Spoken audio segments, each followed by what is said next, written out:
everybody. Welcome back to my channel. Today we're doing chapter 27 for White Silk Lover. Saturday, May 1st, 6 p.m. Kobe. I couldn't do that. With my keyboard on the table in Tomas's dressing room, I practiced scales with my right hand. Tomas had helped me into a red crew shirt before he became sterling in the swivel chair. 2 hours of makeup, applying tattoos, magnetic piercings, more makeup, a wig cap, and finally a wig. A gold one this time. All that, and he only wore shorts.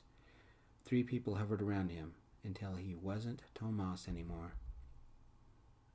I still couldn't believe Tomas was okay, knowing about me, that he still loved me.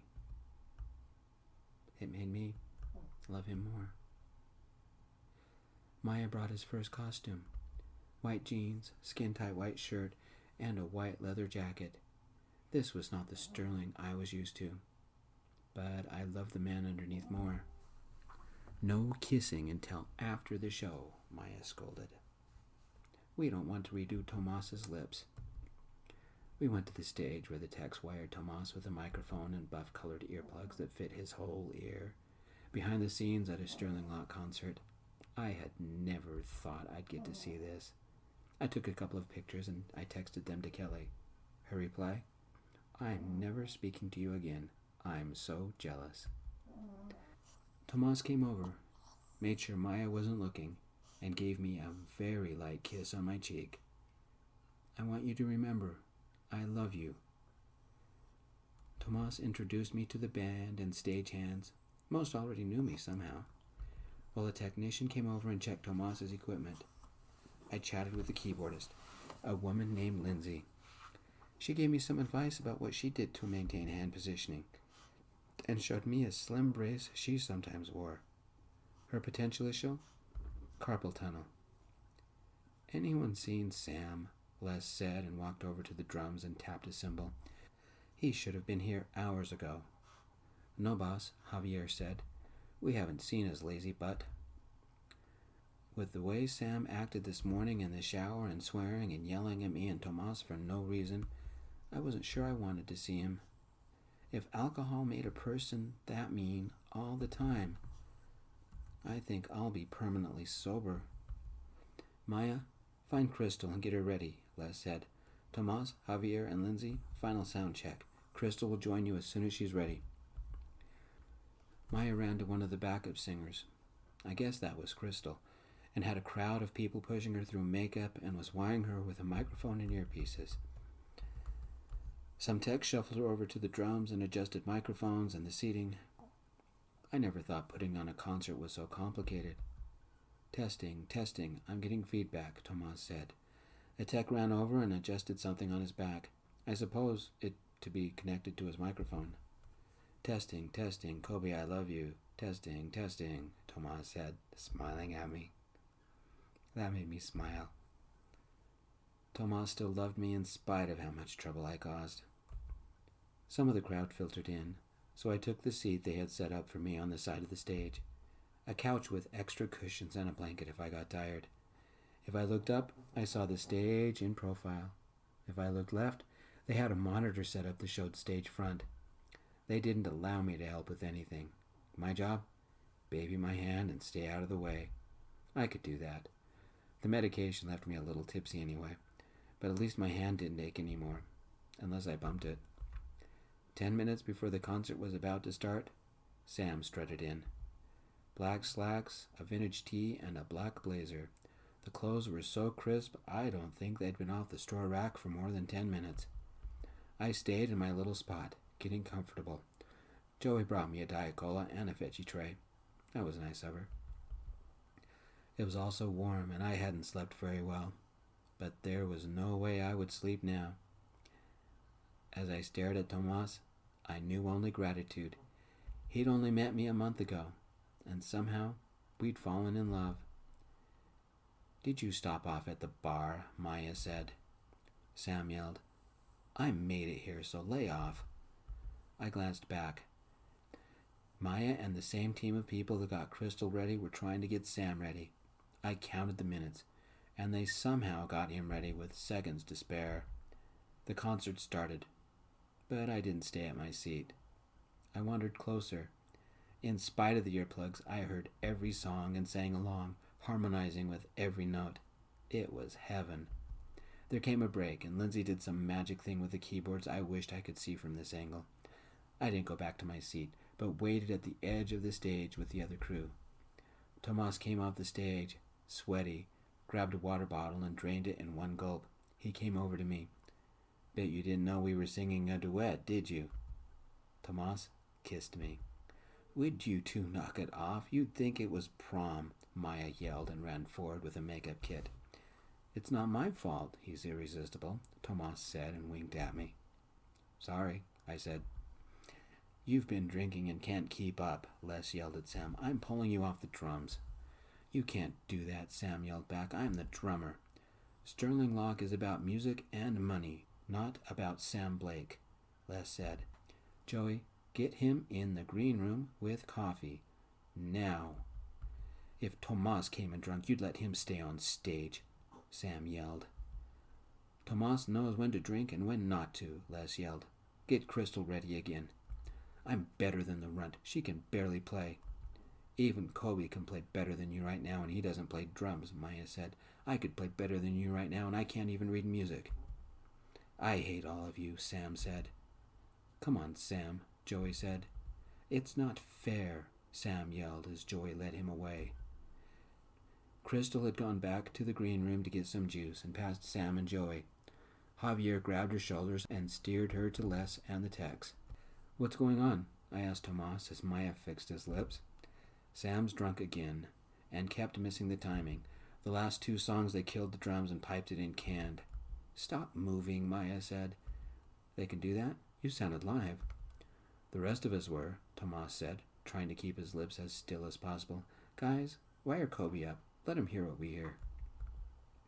Why do I even bother, Maya said, and put her kid away. If you kiss Kobe again, I am letting your lips stay messed up. It took about 2 minutes. Buff-colored earplugs that fit my entire ear, a microphone, the works, and I was connected. When the concert resumed, I still sang, but this time I could hear Tomas sing, and we sang together, like we did every night. It became our own private duet. Tomas sang melody and I harmonized with him, just like the other backup singers, but nobody else heard us. Well, except anybody who was on the comm. The second to last song was a surprise. It was the song I had helped Tomas with, the updated song he had sung at Club Dickory. Its debut, live. He sang it almost a cappella. There was only a drum in the back and a very simple keyboard with appropriately placed chords.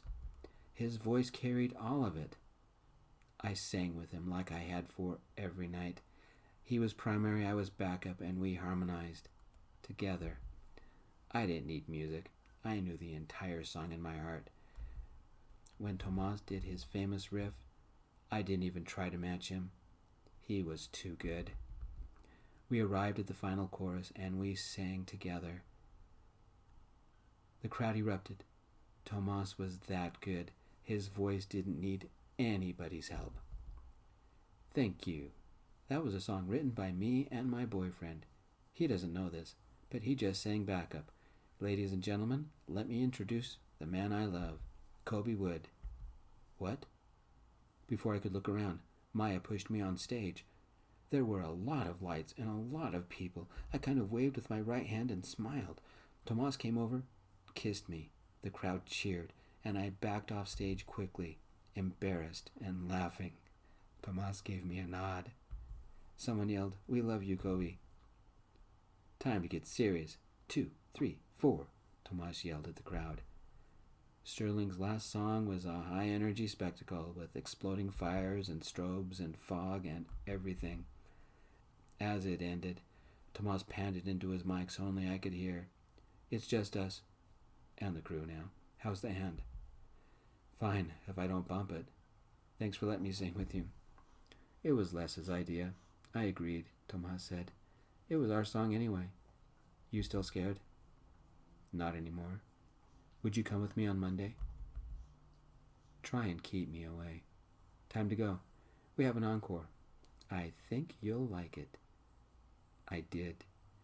He sang Whisper, the song that had changed my life. He walked off stage, got me, and pulled me back on stage. We sang it together in front of 10,000 of our closest friends. When we finished, Tomas held my right hand in the air, and then he kissed me. Everybody screamed. Today was the best day of my life. Saturday, May 1st, 11 p.m. Tomas. We had an impromptu party after the concert, back in the suite.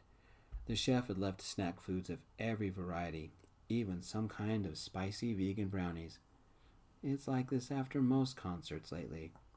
Everyone is too wired to sleep, and I'm one of them. The depression I was in a few months ago had lifted, and the only reason is the man next to me. How can I even find the words to tell him what he's done? Like usual, Sam played decoy and took the ladies somewhere. What's not usual? Kobe sat with us. He told everybody about his classes. They told him about the band. Embarrassing stories came up, and after 9 months on the road, we have a lot of stories. It's one giant pajama party. Kobe's not afraid anymore, but his medication left him drowsy. It wasn't long before he was half asleep next to me. He's still wearing the brace, but the sling is back in our room. With the way my luck has worked this weekend, I hope that doesn't get stolen. I'm sick of this, some man yelled in the hall. What were they thinking? Would you calm down? It's late and people are trying to sleep, another man said. It roused Kobe, and he looked around, confused. Maya headed to the fridge to grab another beer. Javier took out his pick and did some finger trick with it. They expected me to kiss you. I'm not kissing a guy. It came from the hallway. All our conversation stopped, and Kobe looked around. Did I fall asleep? What did I miss? Someone fumbled at the door.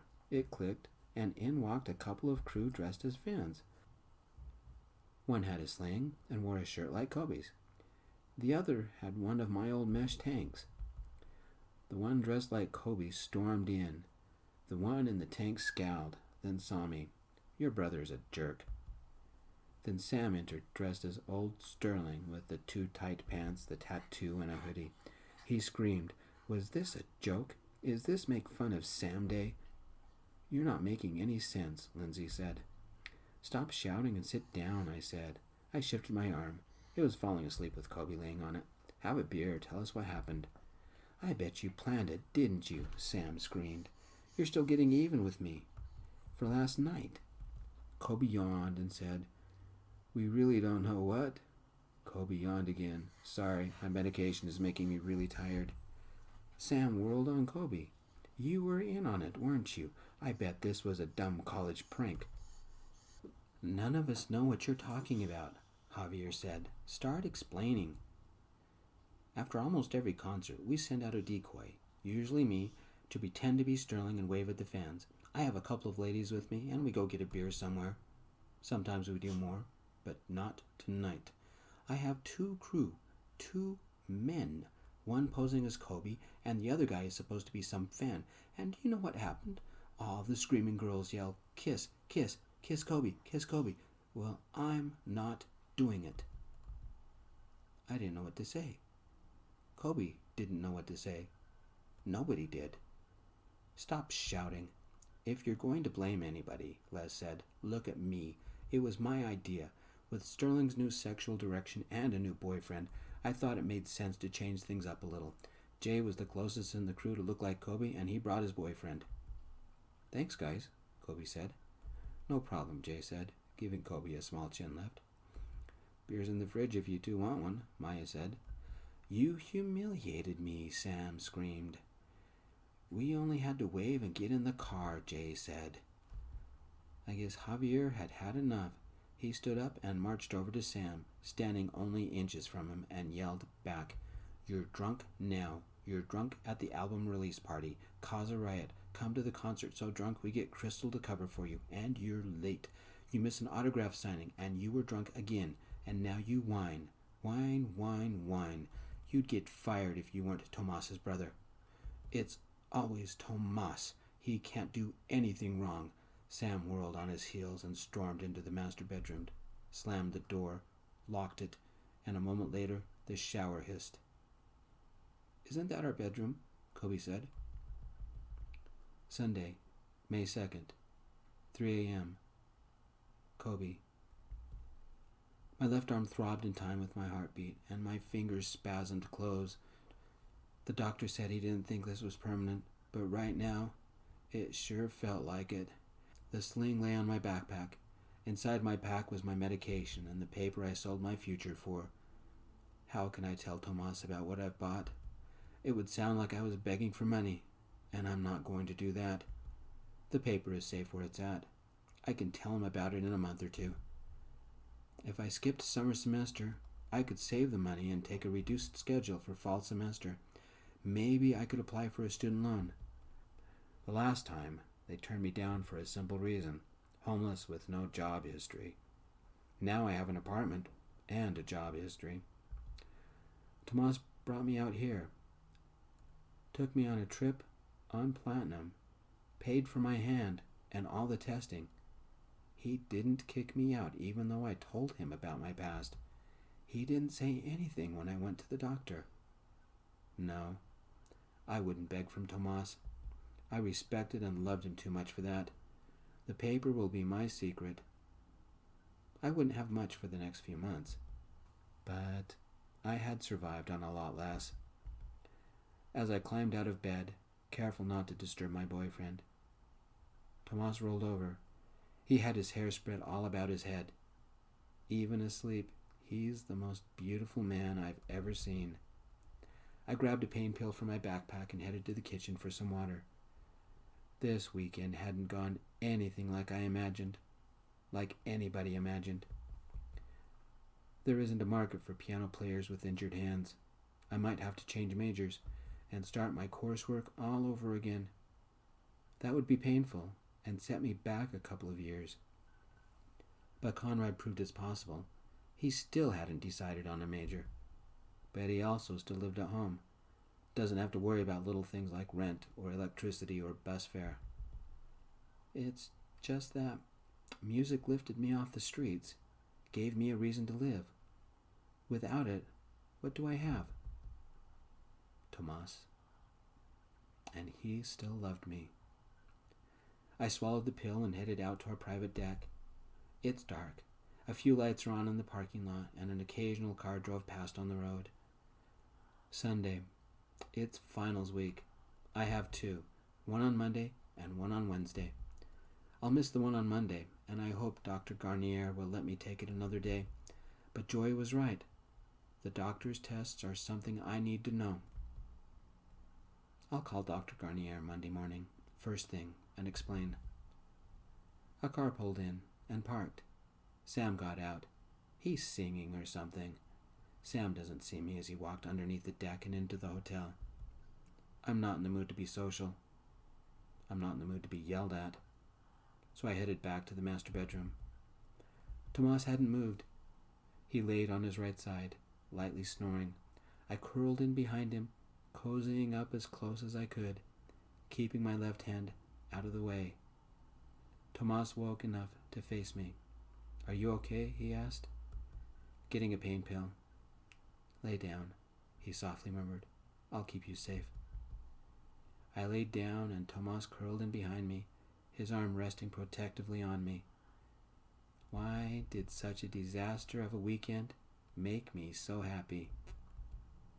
Vaguely, I heard the outer door of the suite open, and then the medication did its job, and I drifted away in Tomas's arms, finally happy. Thank you for joining me for Chapter 27. I'll see you next time. Peace.